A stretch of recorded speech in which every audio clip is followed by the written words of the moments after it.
بات ہو جائے معاشرے کے ان خاص لوگوں کی جن کے پاس کہنے کے لیے نہ زبان اور نہ ہی سننے کی کوئی صلاحیت۔ گونگے بہرے مرد و خواتین کی تنظیم ڈیف and dumb welfare society Shahdara موڑ آفس میں اپنی مدد آپ کے تحت افطار ڈنر پارٹی کا اہتمام کیا گیا، جس میں قوت سماعت اور گواہی سے محروم خواتین اور بچوں نے شرکت کی۔ اس موقع پر محسن، فخر رحیم، سحریش اور دیگر ذمہ داران انتظامیہ کے فرائض ادا کرتے ہوئے افطار ڈنر پارٹی میں بھرپور کام کیا۔ یاد رہے کہ ہمارے معاشرے کے یہ گونگے بہرے مرد و خواتین جن کے نام پر کئی فلاحی تنظیمیں اپنے اپنے طور پر کام کر رہی ہیں، جو ان کے نام پر صدقہ زکوٰۃ تو لیتے ہیں لیکن ان لوگوں کی مالی معاونت نہیں کرتے۔ دیکھا جائے تو حکومتی سطح پر ایسے افراد کی امداد کے لیے کوئی جامع اور ٹھوس اقدامات نہیں کیے جاتے۔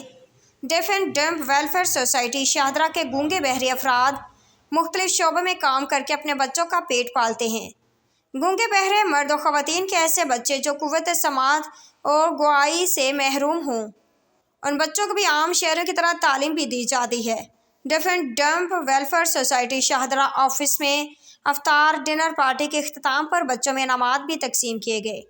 HM Fayaz, PNP news channel, Lahore.